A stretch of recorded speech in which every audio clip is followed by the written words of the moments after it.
Good morning, everybody. Thank you for joining us today. We're going to give it just a couple more minutes. We still have some folks joining us, and then we will get started with our housekeeping. Where are you at today, Scott? New Lennox. New Lenox. All right. I am in Springfield today, and when Oh, I drove this morning from Rockford, the Rockford area to Springfield, and I didn't stop at all. So I left my house at like 5-ish, and then I got out of the car at Springfield, and it is a little bit more humid here than it was at home, and then we're only like 3.5 hours south. So I was like, oh wow, okay, there we that's go. true difference. Yep.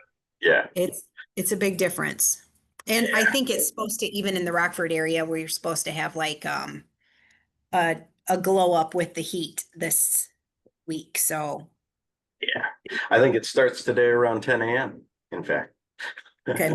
Well, that makes sense. Right now it's getting hotter as we speak. Yep. Yep. That's a heck of a commute for a Tuesday morning, though.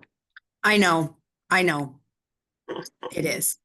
So I'm a morning gym person, so I wake up at like 4:30 in the morning to go to the gym normally. So it didn't seem did not seem like a bad idea at the time since that's what I normally do. But when the alarm went off and it wasn't to go to the gym, it was to come to work, it became a bad idea pretty quickly because yeah, I had to like wait for the Starbucks to open and it became a whole thing. So I'm not sure I'll do it again, but it was nice to be in my own bed instead of in a hotel. So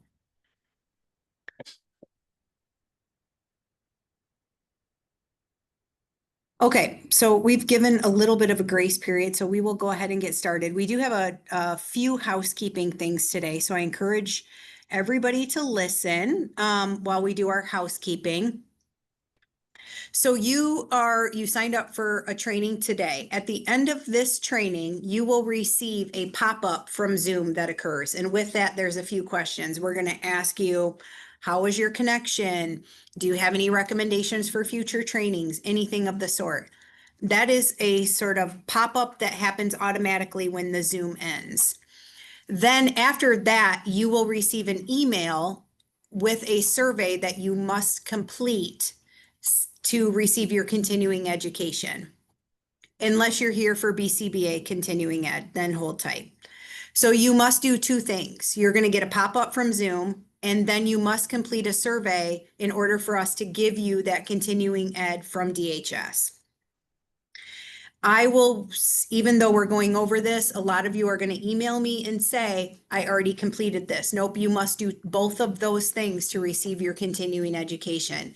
The other thing that has to happen is this is a 2-hour training. You must be in attendance for 90 minutes of that in order for us to give you the continuing education. So we do understand that people are busy, need to hop off early, maybe need to join a few minutes late, but in order for us to give you the continuing ed, we need you to be present, sort of logged in on Zoom for at least 90 minutes of the 2 hours.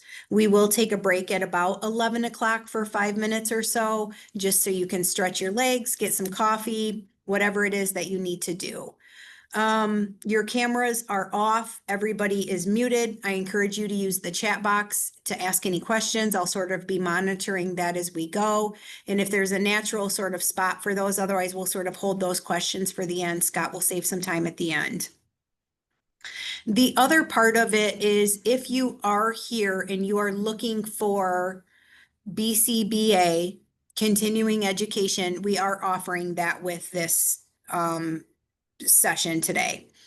So you will, however, need to email me separately with your certification number, and then in return, I will issue you a separate certificate with our number on it. And so it works a little bit differently for you guys. Normally, we don't offer them, so we don't have that sort of built in.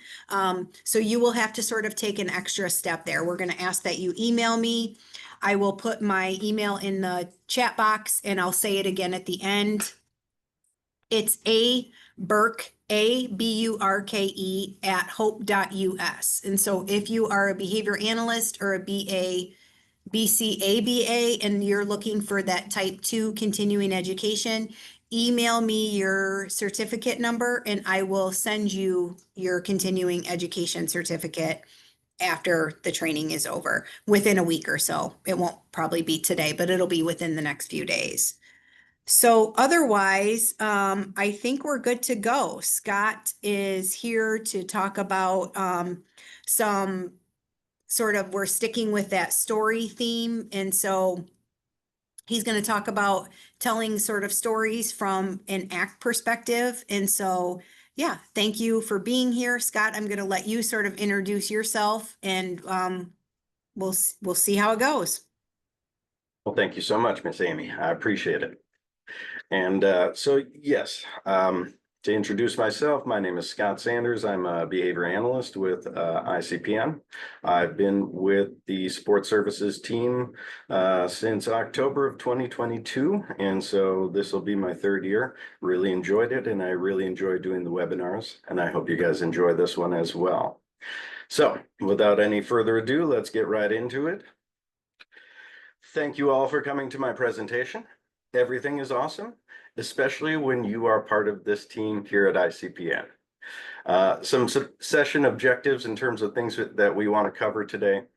We want to share some fieldwork stories that illustrate resilience and self-growth, to connect experiences to ACT's 6 core processes, to inspire reflection and discussion among attendees, and to connect the recurring themes across experiences back to that ACT perspective.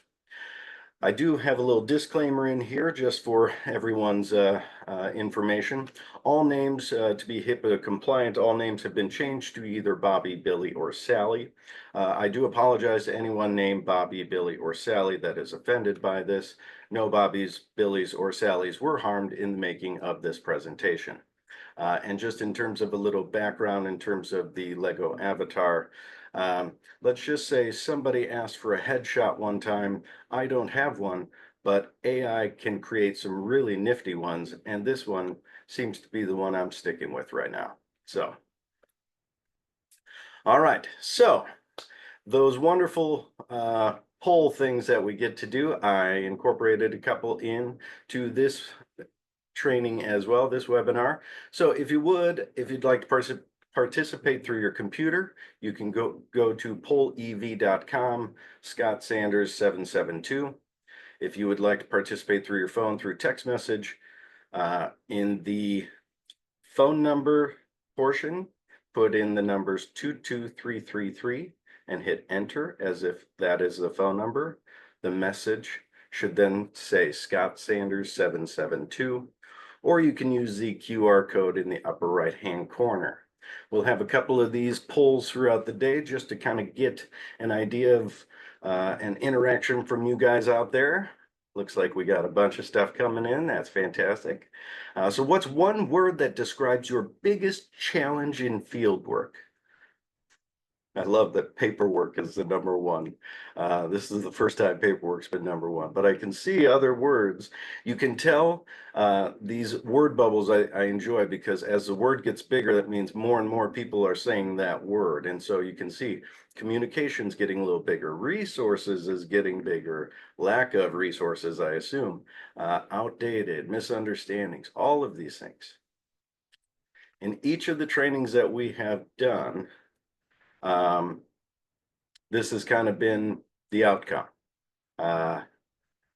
Communication, lack of resources, misunderstandings, compliance, all of these things. And so wanted to take an opportunity today and talk a little bit about some fieldwork stories from an ACT perspective to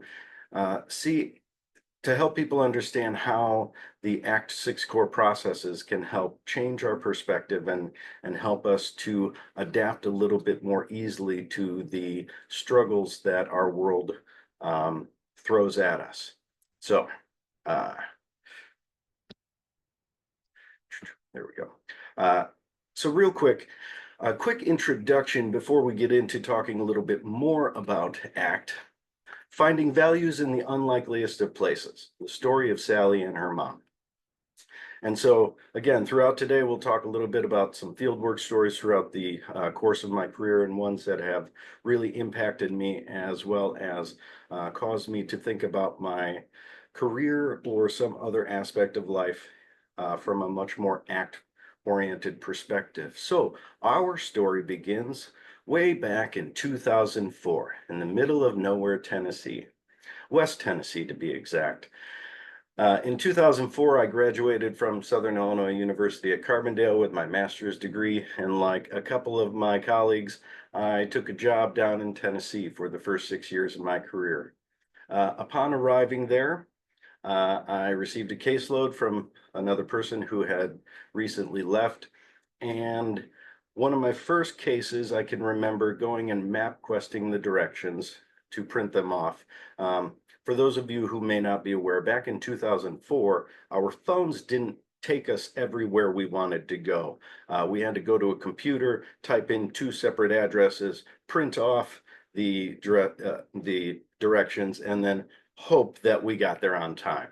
That first day, I unfortunately arrived a half hour late because I did not believe that the MapQuest directions that I had printed off were accurate in sending me down a gravel drive about a quarter of a mile up to what I thought was an abandoned trailer, which actually was one of the first places that I would be doing my assessment and career as a behavior analyst. As I was reviewing the paperwork before going to this first meeting, there were a couple of things that stuck out in terms of the target behaviors. Just in terms of the situation of Sally and her mom, Sally was a young lady in her 20s with a number of target behaviors as well as a number of diagnoses. Her mom was in her late 50s and had been caring for Miss Sally for a number of years. And so the first target behavior that stuck out to me was property destruction. Oftentimes when I see operational definitions of property destruction, I see breaking things or breaking items, throwing tables, breaking stuff in some way, shape, or form. But the definition only said picking at seams. And I was intrigued. And so that first day I asked Mom, so what does picking at seams mean? What does that look like?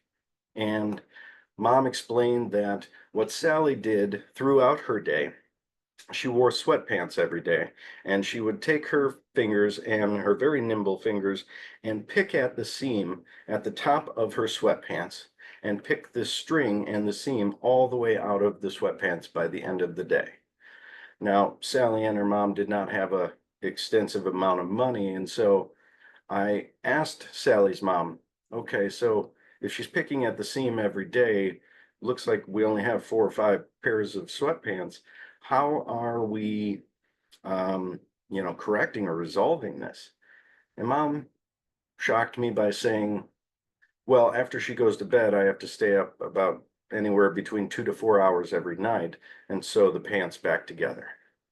And I thought, wow, think of that committed action.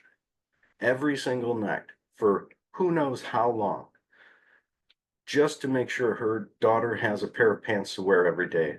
Mom will stay up after her daughter goes to bed at 11 o'clock at night and sit up for 2 to 4 hours sewing back every stitch on those pants and get about 4 hours of sleep before her daughter wakes back up, and immediately the day has begun once again.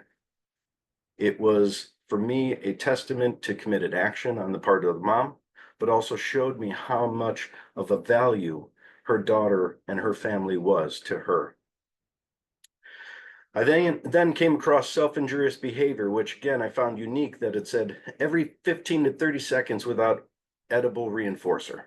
And sure enough, on the first day, upon doing the assessment with Mom, talking about this, a previous behavior analyst, very well intended, had implemented a program to decrease the self-injurious behavior by offering an edible reinforcer approximately every 15 to 30 seconds with the intention of fading the plan out. Unfortunately, that person left their position, and years later now, Mom and the PA with whom she was working were forced to be causing or providing edible reinforcement to Sally every 15 to 30 seconds, or the end result would be double closed-fisted punching directly to her face.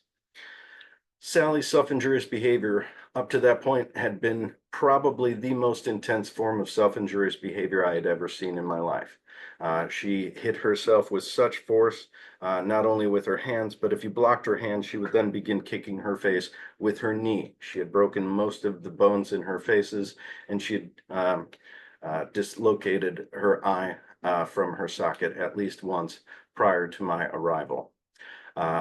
As hard as it was to believe, Sally's mom then was able to tell me that, as crazy as it sounds, Sally's self-injurious behavior was actually much better when I saw it that first time than it had been when she was younger. And that was terrifying to me, based on the level at which this young lady was engaging in self-injurious behavior. The next target behavior was aggression. This was another one where I got to the definition and I thought, was the previous behavior analyst just being lazy and putting everything in a response class that they could put in? No. In fact, over the course of 6 years, as I was working with Sally and her mom, I did in fact observe Sally engage in each and every single topography of target behavior listed here: hitting, kicking, biting, punching, scratching, hair pulling, pinching any person who attempts to block any form of self-injurious behavior. And just as a fun side note, Sally did have a unique way of greeting you. Once she got to know you a little bit, she would kind of walk up silently behind you and grab that portion of your arm that really hurts on the back part. Oh, and it was just her way of telling you hello. And she would kind of giggle and run away afterwards. It was actually kind of adorable and came to be one of the more endearing qualities of Miss Sally. The last target behavior was pica, and I had come across pica many times in my career, but this one was unique. And again, a testament for me in terms of values and how much committed action is for people, how valuable it is, as well as sometimes the outcomes that it entails. Sally's mother was a very studious person. And so years before, when Sally was much younger and engaging in much more intense forms of self-injurious behavior, Sally's mom had reached out to pretty much every doctor and university across the country, asking for help, just some assistance, some idea of what to do. One doctor did eventually respond and offered what they called ablation surgery, which was in essence small laser incisions on the person's brain. After the 3 small incisions, the intensity of self-injurious behavior as well as the frequency did actually decrease. However, about 6 months later, out of nowhere, all we could describe it as was an organic form of pica appeared. Out of nowhere, Miss Sally began eating inedible items without any regard to whether or not or how dangerous the item may be. And so imagine the guilt that Sally's mother felt, having gone to that extent, engaging in all those committed actions in an effort to help her daughter, only to have an outcome of another target behavior, one potentially more deadly. And still, this woman is still asking for help. Again, a testament to how much her daughter was her biggest value in life. It was on that first day, though, that I actually had the biggest change in my career up to that point. I didn't quite actually know exactly where I really wanted to focus my energies. I kind of had an idea, but it was one interaction with mom that I feel in some ways completely changed the course of my career. It was on that first day when mom asked, "Scott, when was the last time that you went out to eat or to the movies?" And I was a young guy in my 20s. I said, "I don't know, a week or 2 ago." In fact, I was just out of graduate school. I was about to be married in about a month. My wife and I, or my fiance at the time, and I went to the restaurants and went out to movies quite often. And so it was not anything new to me. So again, very casual response. I don't know, a week or 2 ago. Mom's response was the part that shocked and changed my perspective and caused me to think about my values. Scott, I haven't been to the movies or out to eat in 22 years. Every day I have been right here doing this for my daughter. And my daughter needs help. Everyone says they're going to help. How is this going to be any different? And in my head, that's the moment where the mom kind of did the mic drop, right? And everything kind of went silent. And I had a couple of options. I had the option to respond defensively to it and think, well, I just graduated with my master's degree. I'm about to sit for my board certification. I am completely able to do this. I could have taken that very personally. But instead, I took a moment to kind of reflect about what mom was actually asking. Mom was just asking, what is your value as a profession? Many of us get into this field saying we want to help people. This was the real opportunity, the real test for me. Did I really want to help somebody? Did I really want to help people that were in crisis situations? Or did I just kind of want to help people learn how to do new things? Where were my values, professionally and personally? And that was the challenge that I took up that day. And here, 21 years later, still doing crisis work and still very much enjoying trying to change the world a little bit, one person at a time. So, what is ACT? We've been talking about it a little bit. Acceptance and commitment therapy is a empirically based psychological intervention that uses acceptance and mindfulness strategies together with commitment and behavior change strategies to increase psychological flexibility. So what is psychological flexibility? That's probably one of those terms that may be a little bit new to people. Psychological flexibility, in terms of the definition, psychological flexibility means contacting the present moment fully as a conscious human being and based on what the situation affords, changing or persisting in behavior in the service of chosen values. Psychological flexibility is important for today's discussion in that psychological flexibility is really at the heart of our jobs and what we can do as professionals and clinicians to help impact the lives of the individuals that we serve. Psychological flexibility doesn't mean just adapting to the situation. It means adapting to every situation that life throws at you. Psychological flexibility refers to not just one series of events, not how I respond to stressful moments or how I respond when somebody offends me, but it is each and every moment as we are contacting those present moments. Are we able to respond effectively in the way that we want in the direction of our values? And that's really what psychological flexibility is about. So as we're talking today, try to keep that in mind in terms of the definition there of psychological flexibility. ACT is based on relational frame theory, which is the only theory in all of applied behavior analysis. ACT illuminates the ways that language entangles clients in futile attempts to wage war on their own inner lives. In essence, ACT was applied behavior analysis's way of kind of explaining the cognitive behavioral world and utilizes behavioral principles to help decrease the intensity of responses and the impact that thoughts and feelings and experiences has on a person. It also utilizes metaphor, paradox, and experiential exercises to help clients learn to make healthy contact with thoughts and feelings and memories, things that they have perhaps historically avoided. And clients then gain the skills to recontextualize and accept these private events, develop greater clarity about their values, and commit to those needed behavior changes. ACT is developed as a behavioral intervention to help people learn strategies to live life more in the present, more focused on important values and goals, and less focused on painful thoughts, feelings, and experiences. ACT teaches people how to engage with and overcome painful thoughts and feelings through acceptance and mindfulness techniques to develop self-compassion and flexibility, and to build life-enhancing patterns of behavior.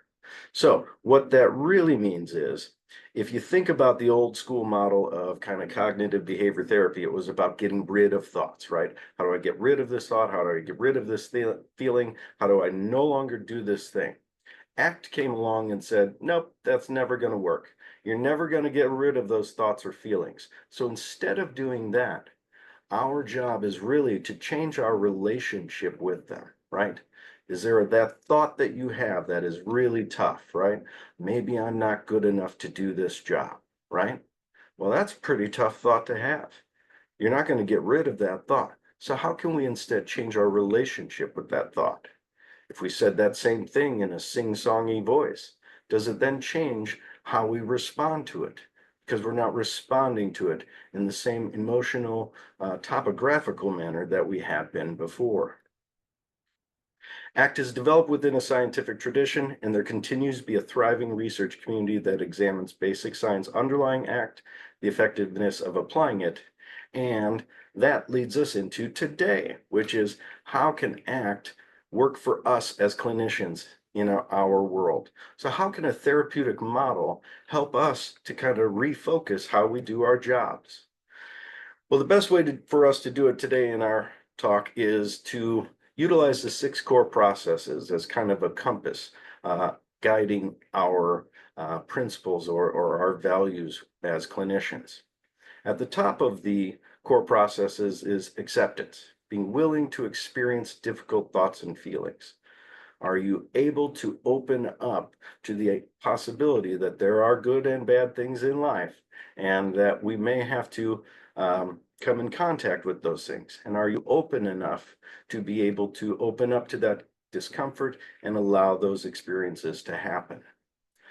Cognitive diffusion is talking about observing your thoughts without being ruled by them. It's called, in the old days, it was called cognitive distancing.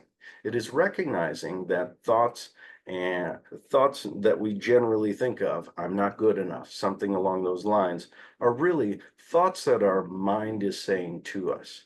Cognitive diffusion allows people the opportunity to disentangle thoughts and feelings from one another and allow them to impact us less, as they may have been very difficult thoughts that we struggled with before. Being present is about being here and now, right? Present moment awareness. Recognition, recognition that most human beings struggle with problems pertaining to the future or issues pertaining to the past, worrying about the future or worrying about something that has happened in the past. The more often that we are able to practice being present and not worrying about the future, not worrying about the past, and focus on the here and now, the more skills that we are able to utilize to become psychologically flexible in any given moment. Down at the bottom is self as context, noticing your thoughts. Self as context is hard for many people to describe and to help people to understand in a very short period of time. But in essence, recognize that the self as context is kind of twofold. One, you are the same person throughout the entirety of your life. Despite any superficial changes about your appearance or your interests, things of that nature, you are the same you. At the same time, that you that is you has a decision, an opportunity to make a decision independent of your mind or society as a whole telling you what you should or can or cannot do. Values is discovering what is really important to you. Values are those things that are really important to you, not specific things, but more amorphous things, right? So in my earlier story, I referred to family as a value for Sally's mom. Family as a value is an easy example. Family as a value talks about how family is important, right? And whatever that might mean to you, if it's a mother or father or siblings or cousins, or maybe you were adopted, whatever it means to you to have family, that is your value. You can separately have a goal towards that value as well. If I wanted to call my mom 5 days this week, 5 out of 7 days this week, that's a goal. But a value is not necessarily something someone can attain. It is something that is important to that person.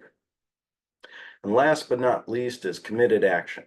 Here it's referred to as commitment, but committed action is about taking action to pursue the important things in your life. It's not about just having a plan of what you want to do, but it's about how often are you actually taking time to commit to engaging in action towards your values. If you think about Sally and her mom, staying up every night sewing those pants back together, that's a committed action, right? Sally's mom could have said, this is too much. I give up. She's just going to go without pants. But uh, without doing that, Sally's mom instead recognized that her daughter was her biggest value and engaged in the committed action towards the service of that value. So from that perspective is where we will be looking at things today. So without any further ado, now that we've talked a little bit about the 6 core processes, which ACT process do you find most challenging in your work? It's time for another poll. So which ACT process do you find most challenging in your work? Now we've described them a little bit, right? Present moment, cognitive diffusion, 2 big ones. Okay, all right. This is an interesting one. I like it. Wow, all right. Well, the numbers haven't moved for just a half a second, so we're going to have to say present moment. I think most people would agree that being present at work can sometimes be tough. We have so many things in our personal lives. We have so many things in our professional lives. There's meetings and deadlines and paperwork and all kinds of stuff and miscommunications and all kinds of stuff, right? Secondary to that is cognitive diffusion, which again makes sense. If it's difficult enough to not be present, imagine once those thoughts and feelings start getting fused together, how difficult it is to find time to diffuse at work. Excellent. Thank you guys so much for participating in these polls today. This has been fun. This has been great. All right. Moving on to Mr. Bobby. Being present and committed action in the face of overwhelming odds. The story of Mr. Bobby. Our story here takes place over the course of 2022 to 2023.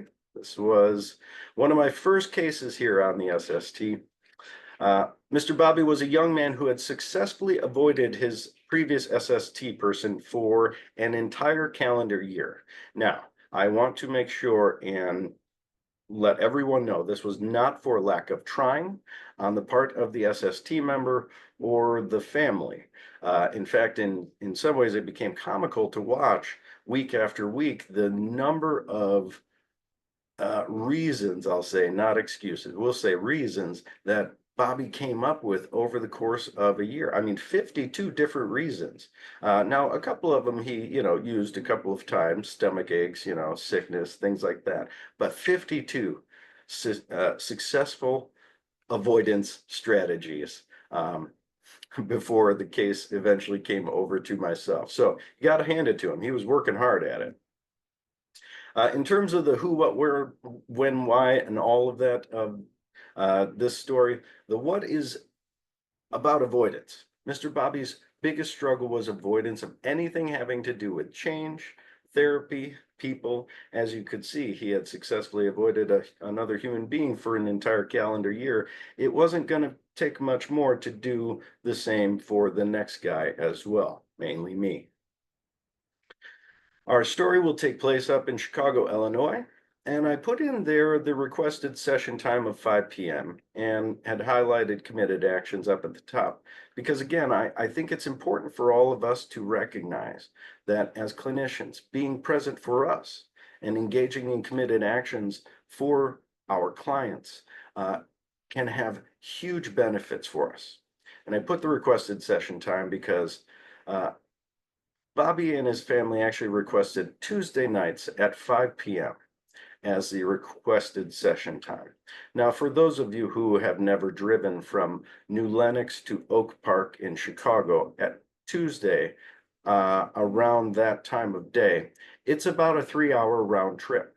So just to go see Bobby was a 4 hour portion of my day, 3 hour round trip and an hour meeting. So it was a significant committed action on my part, but I made sure to incorporate that in each and every week that I knew Bobby was going to be available because that type of committed action spoke volumes to him. So what you should know about Bobby is that his life changed completely between 2019 to 2022, shortly before I met him. The 3 years prior to meeting Bobby, one of the major things that happened in 2019, Bobby's mother passed away. Now, Bobby and his brother were both adopted, but this was the only woman who he had ever known as his mother. She passed away somewhat quickly, I'll say. Within 6 months of her passing, pandemic had started. Within 3 months of the pandemic starting, his father came home from work one day and explained to he and his brother that he had gotten remarried, and the following week they were going to be relocating to this person's home during the middle of a pandemic as well. He also aged out of school and unsuccessfully began attending a day program around this time as well. So you can imagine that the 3 years prior to my arrival was a pretty significant struggle for Mr. Bobby. So I first met Bobby in November of 2022 when his father got Bobby to agree to meet with me. I had about an hour to do some assessment with Bobby. I arrived to the house and I realized how Mr. Bobby had been coerced into meeting with me when I saw the 4,000 piece Lego set sitting there on the living room floor, and he said, okay, this is what I get to do. Now, I thought 4,000 pieces probably would have taken me 1 to 2 weeks to complete. And so I had some time with Bobby. Unfortunately, I did not know that Bobby was a Lego guru who would complete all 4,000 pieces in the 60 minutes that I had with which to speak with him. In fact, at minute 59, Bobby was very excited to pick up the entire thing, the last piece, and go, boom, I'm done, session's over, and walk out of the room. I did get that full 60 minutes, so I felt like it was a win. And I even was able to get Mr. Bobby to say that he was willing to agree to meet with me once again the following week. Unfortunately, I became the next victim of not being met with, and for the next 3 weeks, I did not see Mr. Bobby. It was about 3 weeks later, I got a call from his dad who said Bobby had messed up and had unfortunately stolen something at a local store. And so Dad and I talked about a list of about 10 things that he wanted me to address with Bobby, including stealing and back talking and swearing and all of these things. He informed me that the family had developed a behavior contract with Bobby and that he was now being forced to meet with me for 12 sessions. So I had approximately 3 months to do my job with Mr. Bobby, and I was interested to see how this was going to go.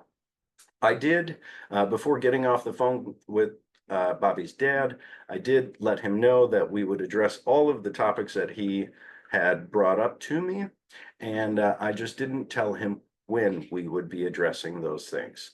Because that first visit, I didn't really want to do that. It was not going to help me to establish any rapport with Bobby, to immediately begin chastising him for things that his family has already been discussing with him. So I arrived that first day, and once Dad left the room, I said, hey, so Bobby, I know you don't want to talk about the things that have been going on recently, but can you tell me about the last few years? Like, How are you doing? This has been a lot of changes. I asked about his mom. I asked about moving. I asked about aging out. I asked about the day program. And at the end of that hour, we had not covered one thing on the list of things his family asked me to cover. But by the end of that first session, Bobby had said, I'll see you next week, Tuesday at 5. And I was extremely proud of Bobby for being present in that moment and engaging of that committed action of, I will see you next week at 5. By April 2023, Bobby was consistently meeting with SST, discussing skill system and ACT, and his family reported only minor issues for multiple months. I put in the date of April 2023 to point out that Bobby had already successfully completed all 12 sessions with me and was continuing to meet with me even after the 12th session at his own request. Over the next few months, Bobby continued to gain a lot of skills and make a lot of progress.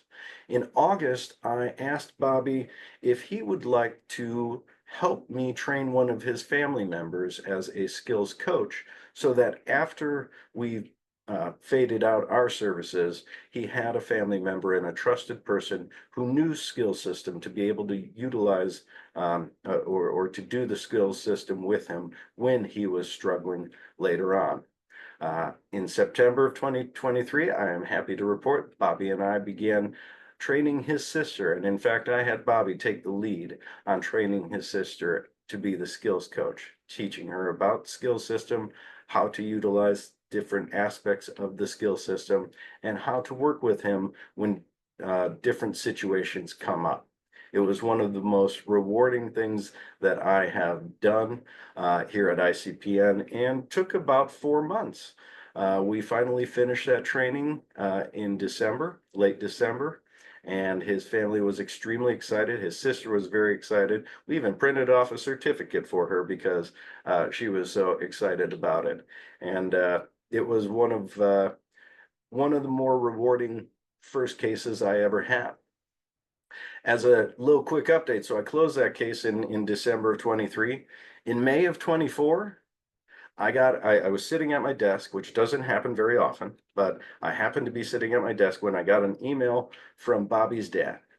And it said, Bobby had made the decision to enroll in a program designed to provide him the skills necessary to get a job and live on his own and live independent from his family. And this was 5 months after we had closed the case. I don't think I've ever written a letter of recommendation faster for a human being than I did for Bobby that day. I was so proud of everything that he had accomplished and had done. And thank you guys all in the chat. This is fantastic. But it was all his hard work, and he had done some wonderful things. All right, so my favorite memory of Bobby, just so you know, this was one of the best.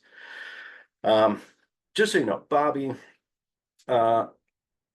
was kind of a negative Nancy when we would start sessions.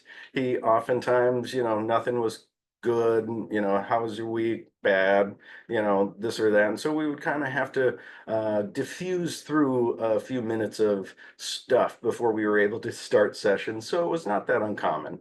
And so one day there was a session though that really threw me off. He was doing his usual thing.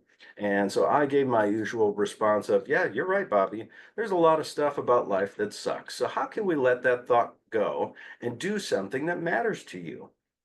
Now, my hope is that everybody out there in webinar land heard that statement and thought the same thing, which was something that let's go do something that matters to you, like let's go do our session, right?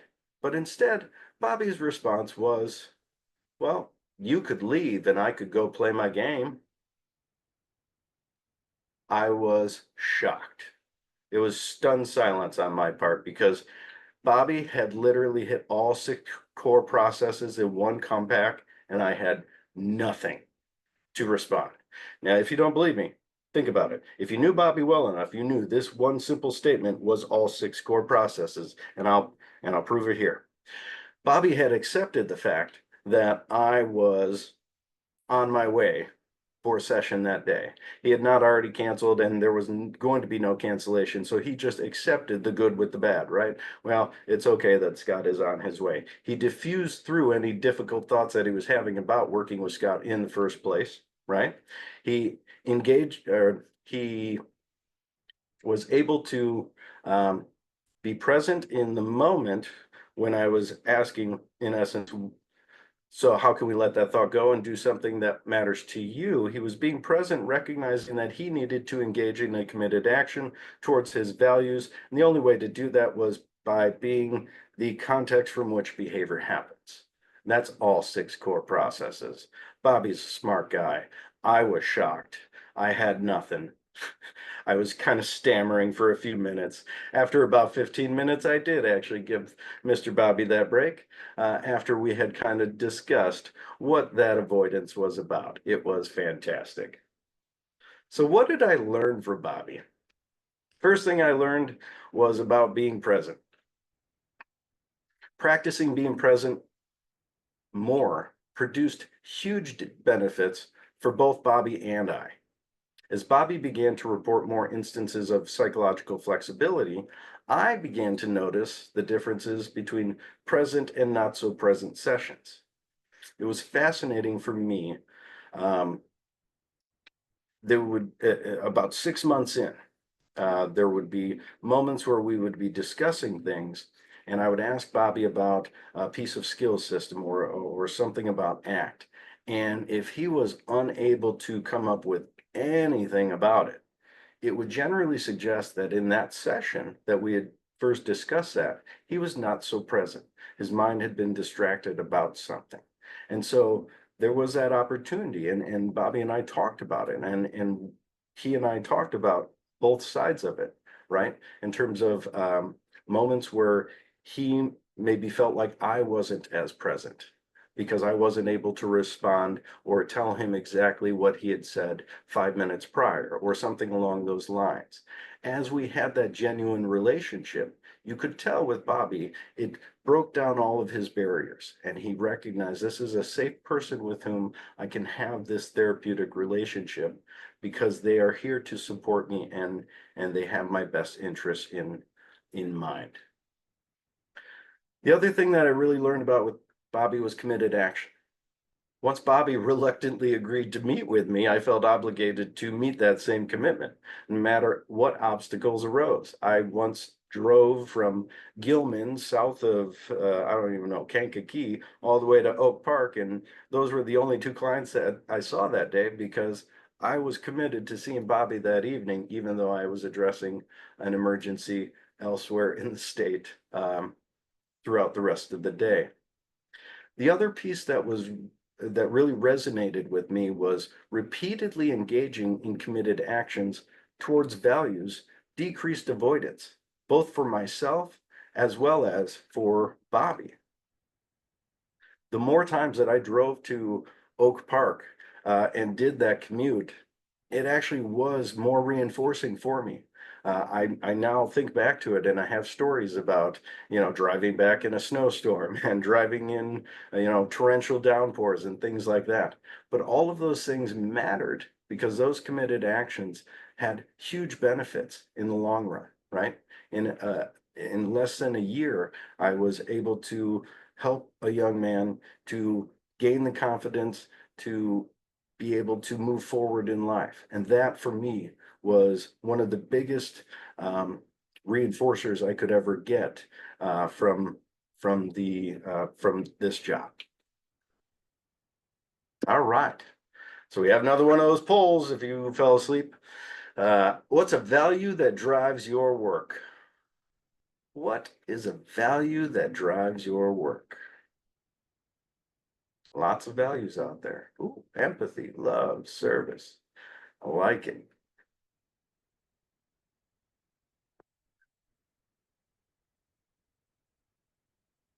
Wow. Look at that. I love these word bubbles. Empathy getting bigger, service getting bigger, compassion, huge. Love it. Very nice.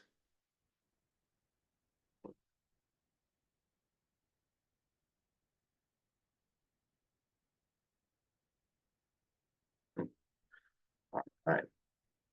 I think you guys are actually blowing up the polls today. I keep getting an alert that no more answers can come in. So you guys are doing a great job. Thank you guys so much for participating in these.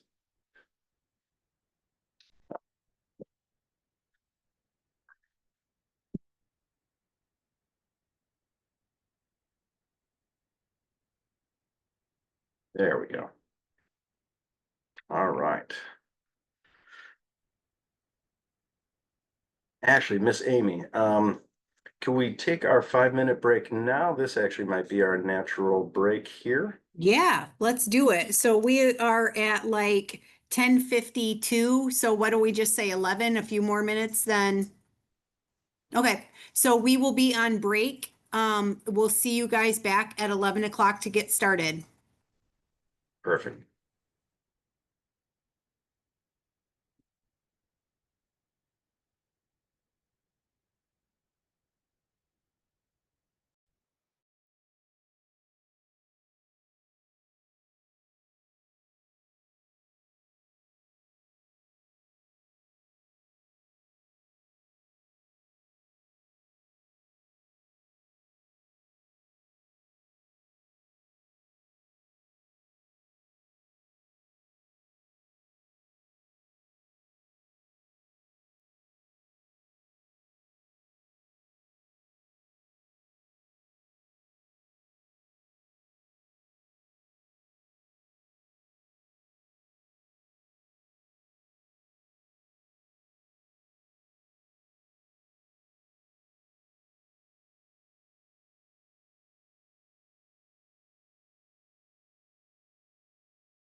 I think we're about ready to finish it up. Scott, how you feeling? Feeling good? Yep, we're in the home Okay. stretch now. Okay, let's accept it and let's finish it up. We've gotten some great reviews. People are enjoying themselves. We have some, the beautiful thing about SST is that we have a lot of employees that have gone on to do other things. And so a lot of them are on today watching us. We have an old person that used to work in the Rockford office. She's watching from Louisiana, enjoying herself in the tropics there of Louisiana. So we have people that are watching you from all over right now. So Fantastic. Thank you guys all for coming to the presentation. It's great. yeah.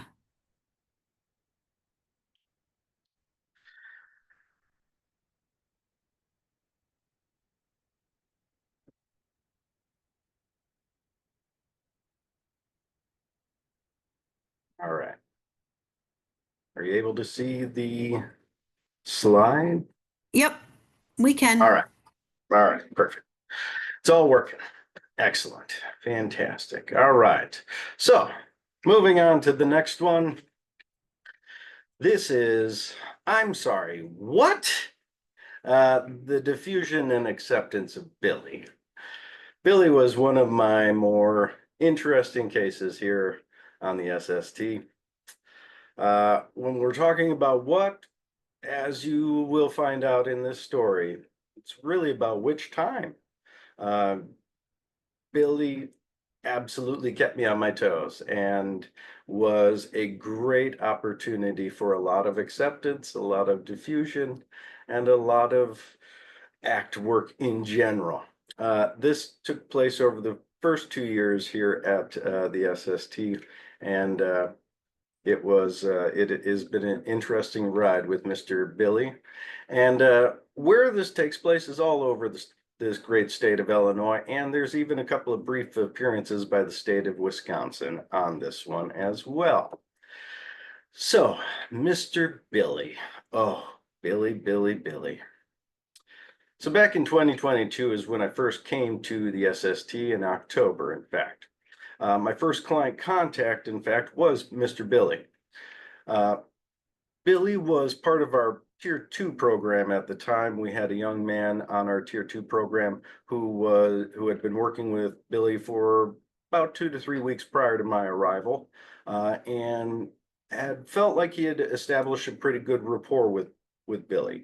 And that day, it was, I don't know, 9, 10 o'clock in the morning, and he got a call from Billy's mom saying Billy was agitated and psychotic and he needed to go to the hospital. And so the Tier 2 staff did everything he could to hold mom off from calling 911 and said, hey, we'll be on our way. So he and I hopped in a vehicle. We drove down to his place.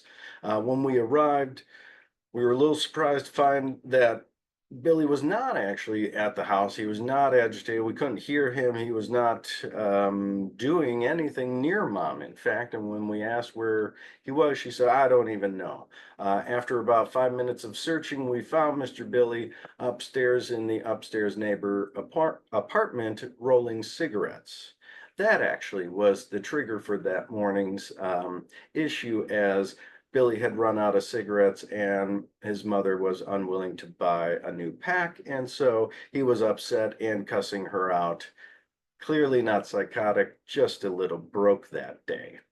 Over the next couple of months, Mr.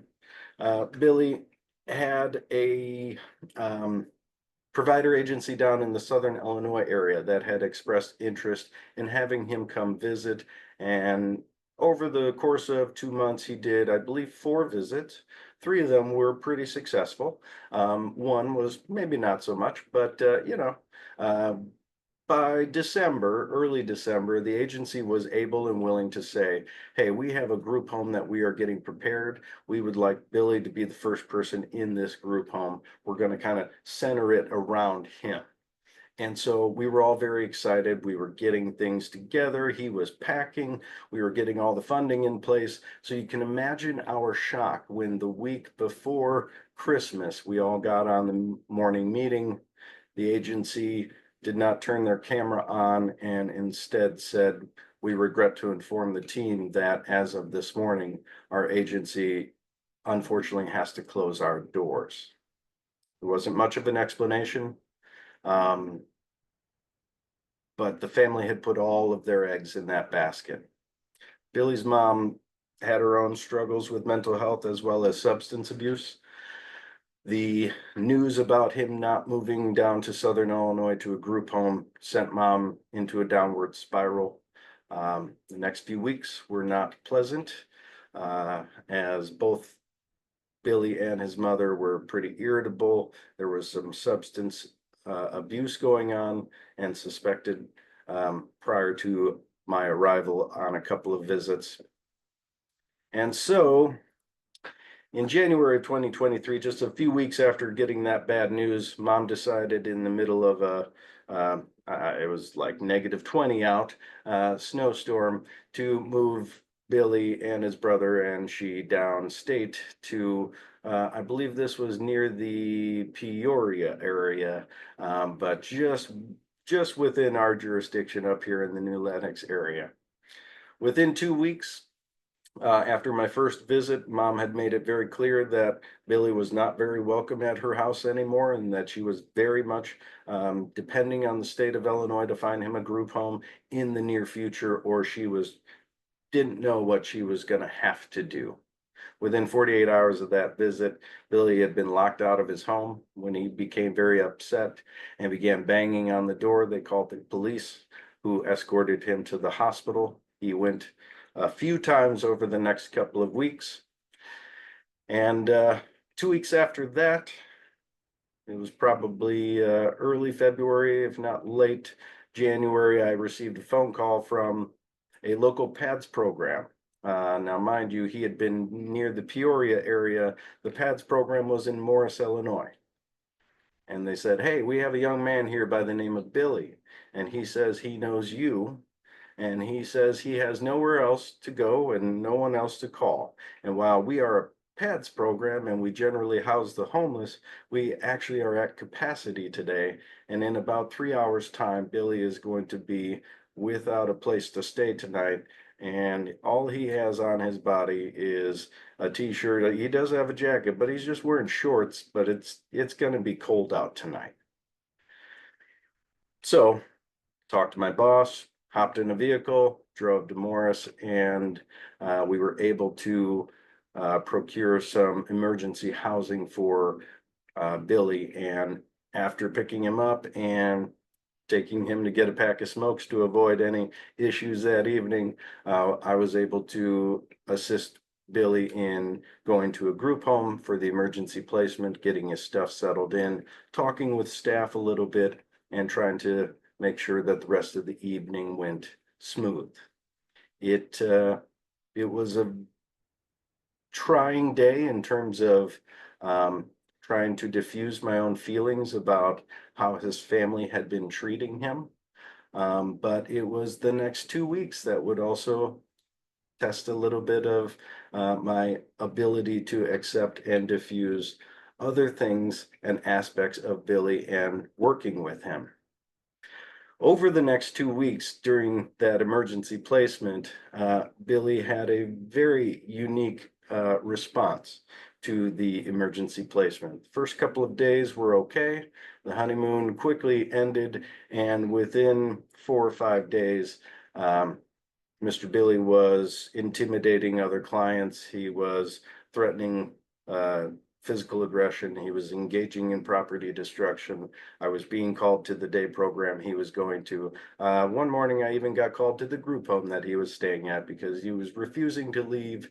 And as you can assume, based on the trauma, he was having his own response to all of the things that have been going on, all of the changes. And so, near that second week, Billy began telling us about these two half-brothers that lived up in Wisconsin who really cared about him and believed that he shouldn't live in a group home down in Illinois. And so they're going to come get him and they're going to help him live independently. Now, mind you, Billy did have a fair amount of delusions that he would talk about with people. Some of them were fixed delusions, things that he actually believed were true that weren't necessarily true. So sometimes it was hard to differentiate what actually was true and what may or may not be delusional in what Billy was saying. And so you can imagine everyone's surprise on the team when that Saturday in the second week, when we received an email from the case manager informing us that, in fact, he did have two half brothers from Wisconsin who had, in fact, picked him up that afternoon, picked up all of his belongings and his medications, and drove him up to Wisconsin. Monday, we all had a meeting. We were all very shocked about it. We all wished Billy the best and hoped that he was safe and happy with his family up in Wisconsin. 2 days later, on Wednesday, I received a phone call from the Joliet Police Department. It had taken his family all of 4 days to become extremely fed up with Billy and bring him back to Illinois. They attempted to drop him off at Grandma's house in Joliet, to which I got the phone call from the Joliet Police Department because Billy's grandmother was terrified of him and had zero interest in him staying with her and had no ability to actually care for Billy. And so a large mess was created. Billy's brothers actually did take him back at the request of the police, take him back to Wisconsin for approximately 24 hours before bringing him back over the Illinois state line, dropping him off, I believe somewhere near Rockford, and driving themselves back to Wisconsin and cutting off all contact. 4 days was all it took. Over the next few days, I unfortunately lost contact with Billy, as often we did, because Billy, our lifeline with Billy was his cell phone. And if his cell phone changed or got broken or something like that, we were somewhat dependent on him reaching out to us during those times where we were losing contact with him. So I was grateful when 4 weeks later, his half brother, his actual half brother, whom I knew from Illinois, reached out and said, I actually have Billy with me. And I said, oh, fantastic. Where are you guys living? And he said, well, we're up here in the Joliet area, but we're going to move down to Bloomington. And I heard about the fact that I can become his PSW and work with him. And I said, well, yeah, that's a thing. And people do that. And he said, okay, so here's what we're going to do. We're going to move to Bloomington. I'm going to be his PSW and I'm going to help my brother. And I thought, well, I've heard worse plans in the world, so I will help support you guys with this. And so what I did not know was that Billy's brother actually had a girlfriend as well, who they were planning on taking with them. Now, the original plan was for Billy, his brother, and the girlfriend all to share a motel room until housing could be found. That was perfectly reasonable as a starter plan. Problem was, they never actually procured the more permanent housing. And just for anybody's information, if you want to be a PSW in the future, you do have to have a permanent residence address. And so unfortunately, the next few months were very difficult for Billy and his brother, as they were not able to carry out the plan that they wanted to. And as both of the young men were not necessarily equipped to take care of all of life's struggles, the rest of 2023 wasn't really pretty for Mr. Bobby or his brother. Later that year, Billy's mother then re-entered his life. The stress of that situation caused his brother to move away and terminate all communication with Billy and their mother. It was a very difficult and stressful time. Billy was very torn because obviously his mother had disavowed herself of him and disowned him. He had gone to Wisconsin and had the ultimately the disapproval of his own family, who no longer wanted contact with him. His brother, who very much cared for him, was doing everything he could and now couldn't stand his mom, so he couldn't be part of it. Billy didn't know where to put his loyalty. And so it was very difficult for Billy, and he didn't know where to put his emotional time, and eventually chose to stay with his mother, which obviously came with its own set of consequences as well. A couple of months later, a few months later, I should say, I received a phone call from Billy. Again, I had not had contact with him for probably 3 months at this point. Um, I got a phone call in the afternoon around 3, 4 o'clock from Billy, who was absolutely terrified, probably the highest pitched I'd ever heard him speaking on the phone. And he said, Scott, I don't know what's going on. I just got released from the hospital, and all I have on is t-shirt and shorts, and it's cold, and I don't know where I'm at in Chicago. In fact, um, I didn't even know what hospital he had been dropped off or discharged from, and he was unable to tell me. Uh, Billy also had some difficulty reading, and so asking him to read street signs and things like that was very difficult as well. So what I did was just did what I do best and hopped in a car and drove up there, trying to keep him on the phone as long as I could to try and just get an idea of some landmarks, to have some idea. It took about 45 minutes of driving around Chicago before I finally was able to locate the one gentleman who was walking around downtown Chicago in a t-shirt and shorts in very cold weather, and that was my guy. Uh, I got Billy in the vehicle, and we were able to have some discussions about kind of what had happened and what had led to that hospitalization in particular.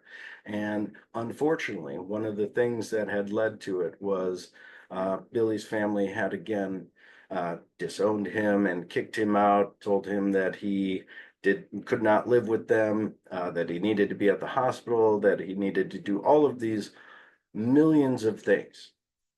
And so Billy and I started having the conversation about, well, how does that make you feel? You've seen this pattern of behavior from your family members multiple times. How does that make you feel?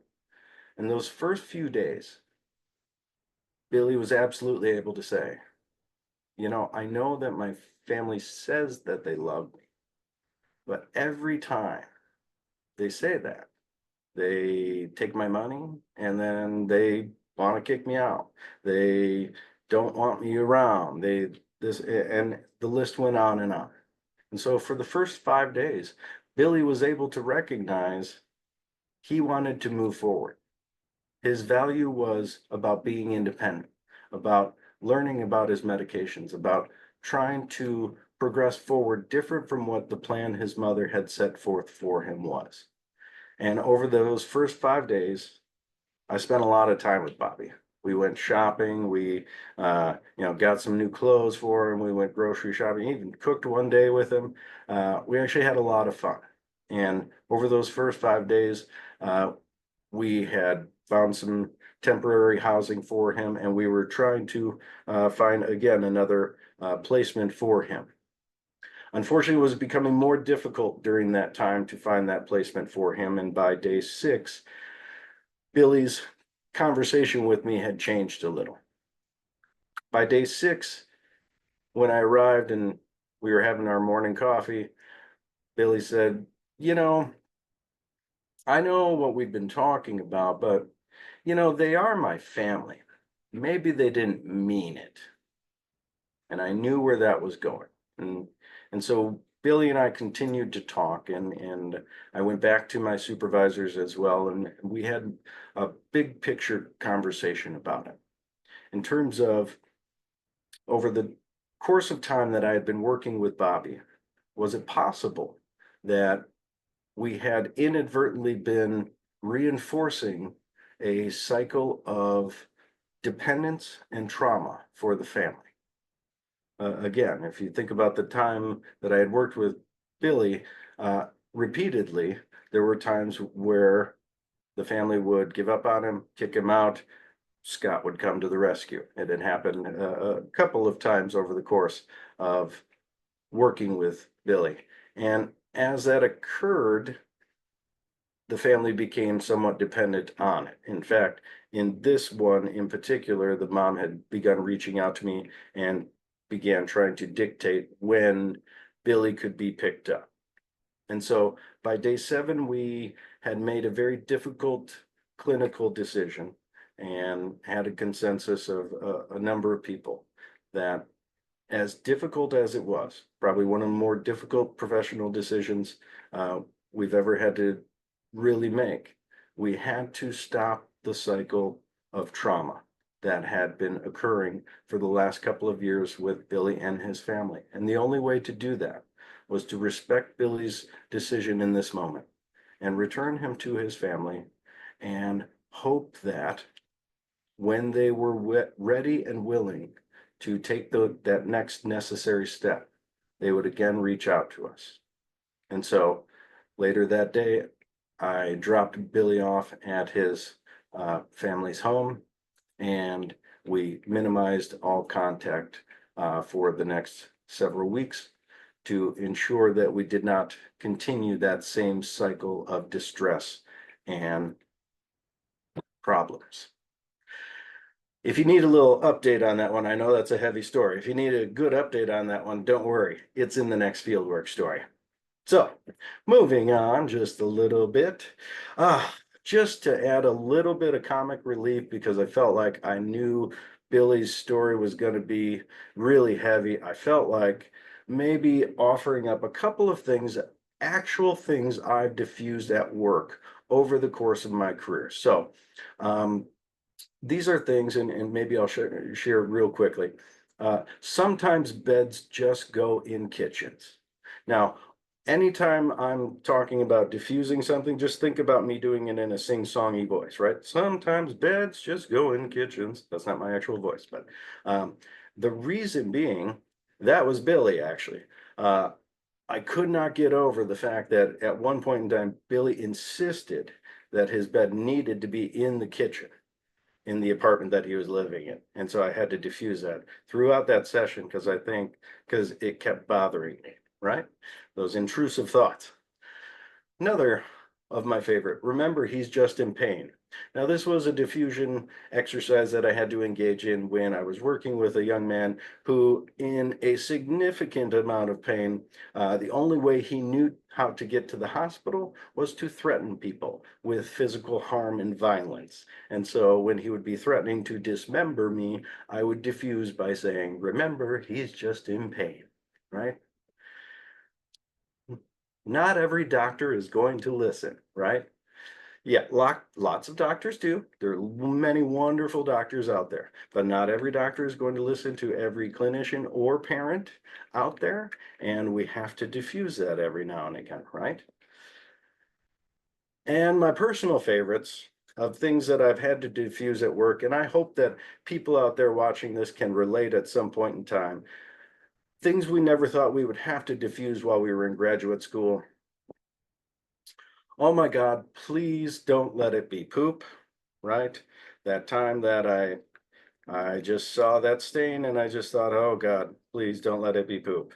As well as the times that you've had to diffuse and think, oh God, please let it be poop. You know, if somebody is a little bit constipated, things of that nature. I never thought I'd be this interested in people's poop. In graduate school, they just did not prepare me for that while I was in graduate training. So, all right, moving on to the last one. Our last field work story is one of the best days that I ever had at work, and I just can't believe that it was a normal day. So who?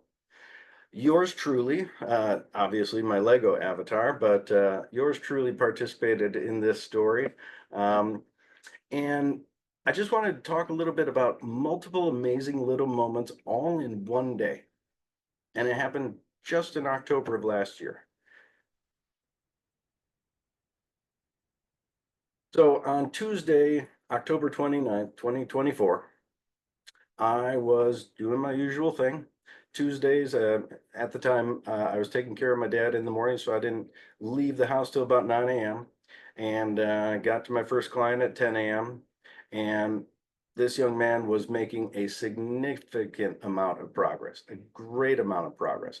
This is a young man who just a few years before had incurred a pretty traumatic fall in that he was um, walking.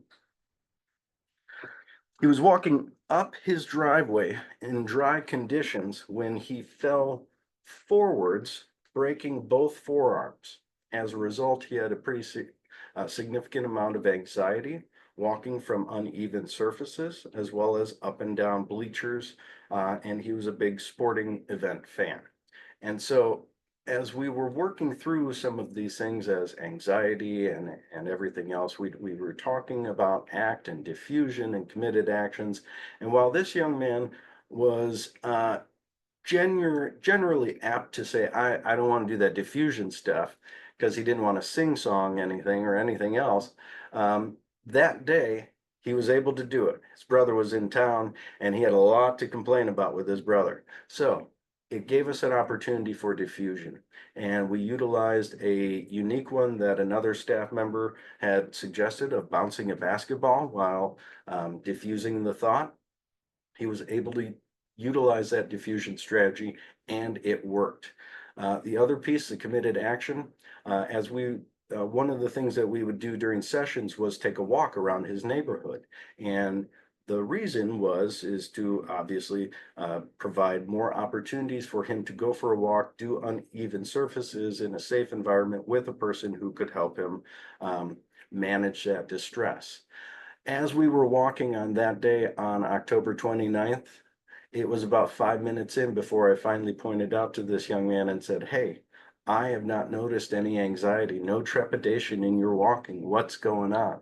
And he said, "Oh, diffusing." And I thought, mind blown. Guy has brought up diffusion and participated in it in a session with me and is engaging in committed action when I'm not present. I'm winning at life today, right? So then I was on my way to the second client. I was already in a good mood, just had a great session. It was around 11:15 a.m. Mind you, I generally don't answer random phone calls on my work phone. If my work phone rings and I don't know the number, I usually wait for the voicemail because I know that if somebody's trying to contact me, they're going to leave me a voicemail. If it's a telemarketer, they won't. That day, something told me that I should answer the phone. And so I did. And much to my surprise, it was Billy. I could not believe it. Billy? Scott? Billy, what's going on? Oh, hey, Scott. Nothing. I found this old phone of mine and I charged it and I've just been calling random numbers that I found on it. And oh, I'm so glad that I got in touch with you. Now, time out on this story real quick. Mind you, 7 months prior to this, I had dropped Billy off at his family's home and not really had much contact with them after that. And as a result, Billy and his mom and the rest of the family were not very happy with me. And so my assumption is that Billy had not forgotten about that 7 months later. But Billy actually was in a very good mood and very pleasant to talk to and asked about what I was up to and how things were going and everything else. And as crazy as it sounds, Billy then informs me that he's doing really well. He's on medications. He has been going to a psychiatrist and a counselor. He's been taking his medications as prescribed. He now has a girlfriend, to which I also heard his mom in the background go, "And she's really nice." And I thought, oh my gosh, mom even is happy to hear from Scott. This is amazing. I cannot believe this. And Billy said life is going really well. And so I couldn't help but take a moment and just say, "Billy, this is amazing, man. Like we worked together for 2 years. None of these things seemed important to you. So what changed?" And he said, "Well, Scott, after you and I were done working, I was a little mad at you for a while, but then I started thinking about the things that we would talk about, and you know what? They really made sense. So I just started doing some of those things. And sure enough, once I started taking my medications and seeing a counselor, life got a lot better. And I thought, hmm, I'll be darned. Committed actions. There's something to be said for them, huh? Wow. How does it get better than that? Well, I move on. So that was just on my way to the second client of the day, right? So my first client was great. Get a phone call from Billy. What's going to top this? I don't know that anything's going to top it, but second client of the day, I was able to assist a family who only speaks Spanish. Now, mind you, I had been seeing this family for about 6 months prior to this. I had an interpreter on the SST with me. Her last week had been the previous week, so this was my first week with no interpreter. And I had to open up to that discomfort of I'm just going to jump into the situation. The sister is going to interpret for me and mom, and we'll see how this goes. The great news is it worked out very well, and we were able to get through that session and actually assist the family in getting some services that they had been desperately seeking. But I still couldn't stop thinking about Billy's call. I just couldn't. At 1:30, I arrived at the third client of the day, and this young man continued to be a changed young man after 3 weeks on a medication that actually seemingly was helping his OCD symptoms. Um, now what was important about this is a relatively new client that I had been working with for just a couple of months. In the first few weeks, after noticing a few things and observing a few things about the way that the young man interacted and the way that the aggression was happening, um, I was able to have the conversation with the mom with regards to reaching out to the doctor and offering up a clinical perspective and seeing if the doctor had any thoughts and would like to make any recommendations. And in fact, the doctor did choose to begin treating this young man with an OCD medication. Now, mom reports that on Friday night, she gave him the first dose. On Saturday morning, he walked downstairs and said, "I love you, mom," for the first time in 3 years. I'm not sure that the medication would work that quickly, but I can tell you that 3 weeks in, he had gone 2 weeks without any physical aggression towards his mother or grandmother, which is the reason that he had been removed from school the previous school year. This was a huge thing. This was the first time they had not seen aggression in over a year, and mom and grandma were almost in tears in happiness that their young man was finally being treated for the thing that he needed to be treated for.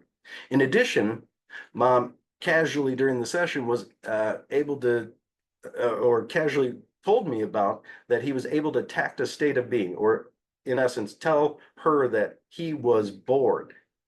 And as she was telling me, I said, "Well, what did you just say, mom?" And she said, "Well, I was walking past him and I said, 'Hey, what are you doing, bud?' And he said, 'I'm bored.'" And I said, "Well, mom, has he ever said that to you before?" And she said, "No, not that I can think of." And I said, "Yeah, because I don't ever recall him identifying a state of being. Boredom is a state of being. It's not a feeling. It's not a happy, sad, one of those things we generally teach. Boredom is a state of being and a unique perspective for your son to just kind of throw out there out of nowhere." And she goes, "Well, now that you mention it, there was also this moment where I had stubbed my toe and it hurt really bad. And I walked into the other room. I was sitting on the couch crying, and he came around the corner and said, 'Mommy, you're upset.' And he walked over to me, sat down next to me, and started rubbing my back and said, 'It's going to be okay.'" And I said, "I'm sorry, did you just say that your son recognized an emotional state in you and responded with empathy and compassion to that?" She goes, "Yeah." And I go, "When's the last time that happened, mom?" And she goes, "Now that you think of it, or now that you say that, I don't think that's ever happened." And I said, "Something cool is going on here. This is going pretty well. And just as kind of an update on that young man, I'm very happy to report that just last month I received a picture of that young man happily sitting in a swimming pool down at Disneyland. So in terms of, yeah, we're 8 months out from that, and that young man is now able to travel and do wonderful things once again with his family. So again, big wins that day all the way around, and the day's not even over yet, right? At 2:30 I went to client number 4 of the day, and that young man I'd been working with for about a year and a half. He'd never said my name, he never even acknowledged my presence. And that day, on my way out to my car, as I was leaving, I heard the front door open and I heard, "Bye, Scott," for the first time in 2 years. And I thought, did you just say my name? I literally ran back to the front door and I said, did you just, oh, thank you so much. Hey, bye, buddy. I really appreciated this. And he was so overjoyed. He said it 14 more times before I left, but it was probably one of the most heartwarming moments I had had with that young man, just because it was like music to my ears, finally hearing him say my name. The last client of the day, I was so excited about what had just happened. I showed up to the last client of the day, who was another young man, and told the family about what had happened. Midway through that session, that young man said, "Scott," out of nowhere. And I said, "Oh man, this is so cool. I got 2 guys, first time they ever said my name, uh, both on one day." Near the end of the session, the mom and dad said, "Hey, just so you know, that's a pretty significant thing for our son too, because he doesn't often talk about therapists. In fact, he doesn't talk about therapists, his PAs, people he works with at school. He generally tries not to talk about them. So it's kind of neat that he kind of brought up your name." And I thought, man, I am winning at life today. I like this. So Billy's call got me thinking. It got me thinking about those 6 core processes and about what we've talked about today, right? Looking at what we do from a ACT perspective. Acceptance is about doing what it takes to adapt to whatever life throws at you at any given moment. That's psychological flexibility. That's acceptance. That's opening up to that discomfort, embracing uncertainty, diffusing in the moment. That's all about all of those things. Cognitive diffusion works, but you got to use it. And sometimes it even happens naturally as a result of time. When I thought about the 7 months that had occurred between when I dropped Billy off and when he and I spoke, diffusion had naturally occurred. Whatever Billy was feeling about me back in March, that had naturally diffused over time. We have to keep that in mind. Even if something's difficult at work right now, recognize that over time it may get easier as you are able to distance from that thing. Being present is one of the most generous acts of kindness that a person can give and can completely change your perspective. Being present is a huge, generous act of kindness on the part of another person, because just having that person present feels different. It's a much more genuine relationship. Think about that when you are with your clients. Think about that when you are in meetings. Think about that when you're meeting somebody for the first time. Being present is one of the most generous acts of kindness that we can give, and one that we receive. Billy's call also got me thinking about how values have a way of changing. So discover what is important to you, but remember to also make room for revisions. I thought about how Billy, when I first met him, if you would have asked him what his values were, it would have been pretty simple. I want to smoke weed. I want to smoke cigarettes. I want to drink beer. I want to, go down that list. Had I asked Billy that same question in that phone call, he might have said something different. He might have said, what's important to me is family, counseling, my girlfriend, right? And so values have a way of changing. So try to discover what's important for you both personally and professionally, and do make room for revisions. We can change. We don't have to be inflexible. Psychological flexibility is the same as professional flexibility. It also got me thinking about committed actions. Making plans is great.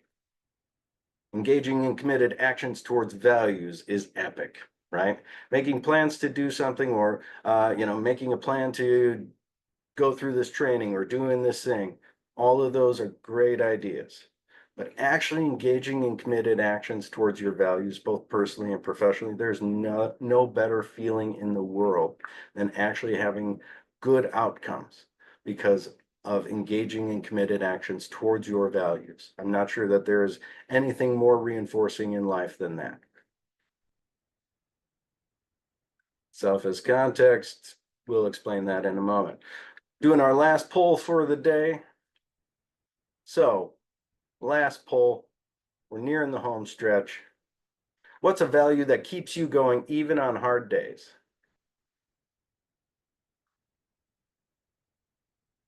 Dignity, I like it. Hey, look at that. I like it. Word bubbles are always so cool. Hope, family, integrity, faith. I like it. Very neat. So as you look at that list, think of your own, right? Do you have values that sit on that list? Are they the big words or are they the smaller words? They can be big ones for you. Because the values are what keeps us going on, even on those hard days. So in terms of just to kind of piece it all together, some recurring themes of resilience and self-growth throughout all of these stories.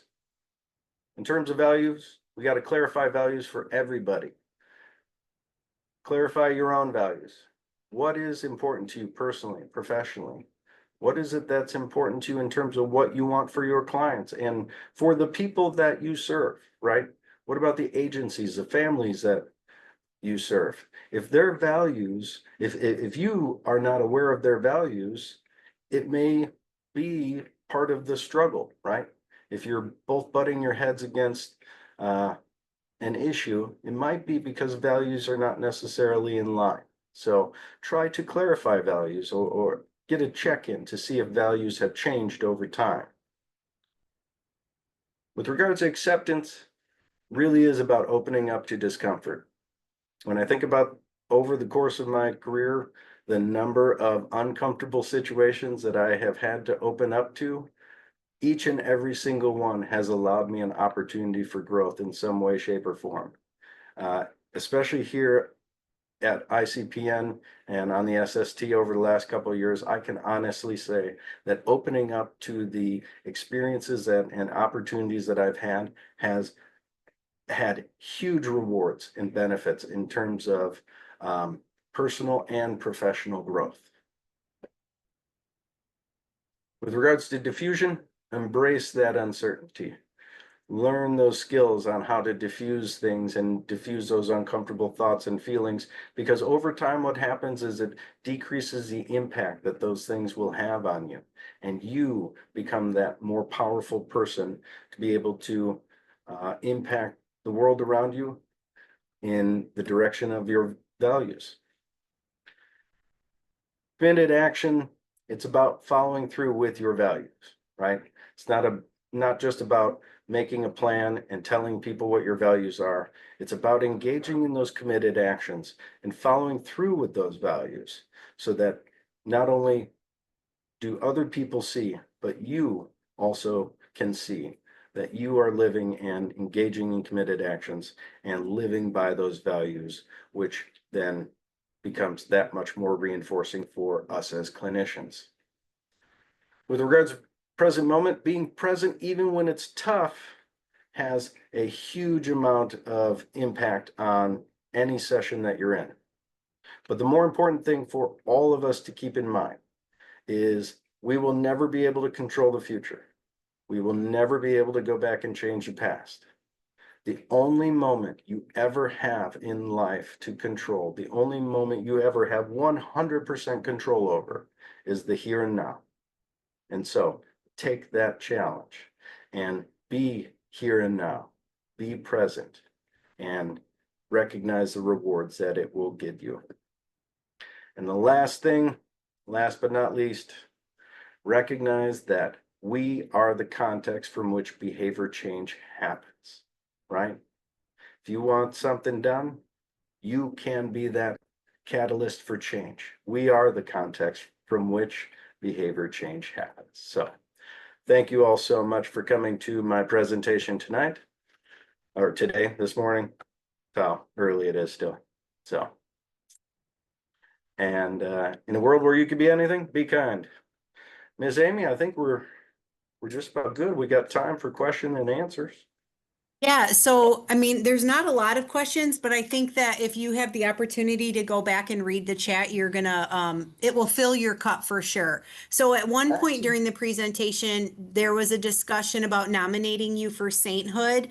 Somebody in the chat, their father is a priest, so they were gonna put in a good word for you. And so that's something that you have to look forward to. And so, yeah, I think that it sounds like from people, it was just a good sort of cup filling experience. I mean, not a ton of questions, but there's a lot of great conversation.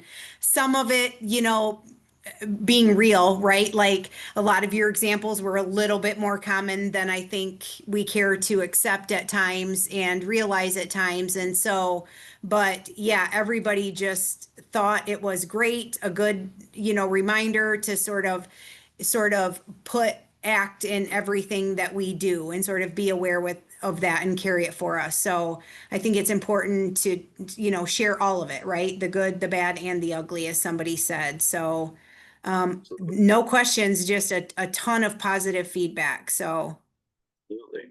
Wow. Thank So you guys. again, if you are a BCBA or a BCABA, you should email me your certificate number to Burke, Burke, at hope.us, and I will get you your continuing ed certificate. The rest of you, you will receive a pop-up when this ends from Zoom, but what you really need to be looking for is that email with the survey on it. You need to answer those questions and have attended at least 90 minutes to receive your continuing ed certificate. It will take a few minutes for that to occur. It does not happen immediately. And my email address is A is in Apple, BURKE at hope.us. And so thank you all very, very much. We enjoy you being here with us. We do have a couple more trainings coming up on our website and then we have a couple more to put up there. And so thank you all so, so much, and I hope you all have a great day.